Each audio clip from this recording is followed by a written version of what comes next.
Throughput is the third metric, and it measures this thing, the rate of transmitting data all the way from the sender to the receiver, from one end to the other end, and the speed of data is going through the entire channel, entire pipeline.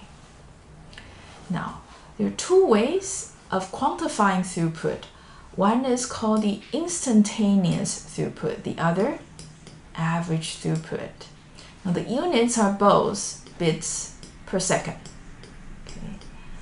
But instantaneous throughput is more that you're measuring the throughput at a particular point in time. You will see that if you measure instantaneous throughput, it will fluctuate depending on the situation of the channel between the source and destination.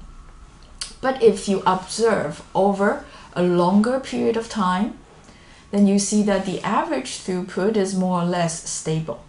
Okay, so the throughput here we're talking about and discussed throughout the rest of the sites will be more the steady state behavior, the stable average throughput, just to clarify.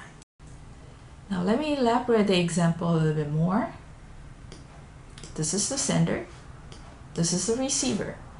The sender is essentially a file server hosting big files here. Let's say the file of F bits is being sent over to the client requesting the file. And so we're talking about just the file download, okay, not the request part. And connecting the server and the client, we have one link, one switch, and another link. So it's a two-hop network. And the link capacity for the link directly adjacent to the server is RS, and S here indicates it's the link to the server. And this guy here has the link capacity of RC, and C indicates this is the link rate for the link connecting to the client. Now, let's consider, okay, such a data pipeline as a fluid pipeline, water pipeline. Then you see I'm drawing, okay, the pipeline's width, the diameter, based on the link capacity, RS.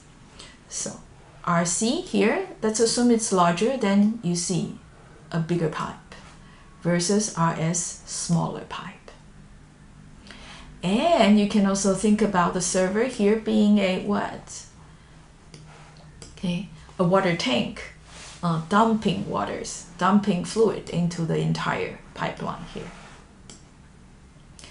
Now, it might be a little bit easier for you to imagine, right?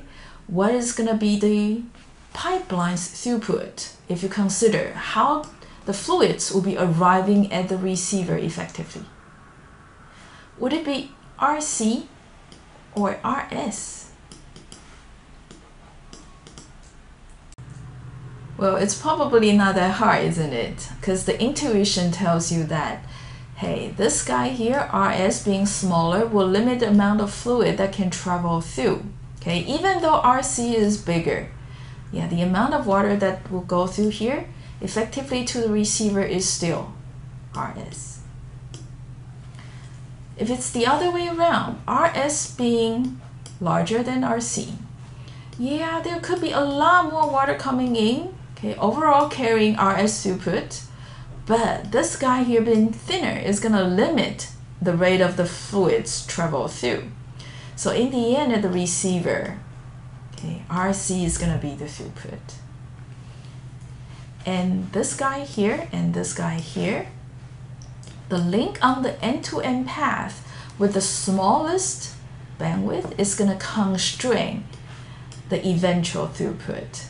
Okay, so throughput here oftentimes is being called the end-to-end throughput to indicate that it's the rate of data being sent from the source, one end, to receiver, the other end. Well, after drawing the data network to a fluid network, you see that it's very intuitive how you derive the throughput from one end to another end. And those scenarios are very straightforward, just two links. Let's consider a case that's a little bit more like the internet. Okay, deriving the throughput for an internet-like scenario. So you see here, we have servers and clients. Okay, data will be going from the servers down to the clients through the backbone, the internet backbone. So for each connection end-to-end, we'll be going through how many links? 1, 2, and 3. So we'll be taking the bottleneck link bandwidth as the throughput. So we'll be trying to get the minimum of the 3 segments. Okay, RC is this guy, RS is this guy, clear. The middle segment, well, if there are 10 links in parallel, then this middle link here, capacity R, will need to be divided by 10, as I'm assuming the 10 connections are fairly sharing the entire capacity. So the throughput to be formulated is this minimum of RCRS and R over 10. In practice, however, okay, nowadays on the internet, usually it's either RS or RC being the bottleneck.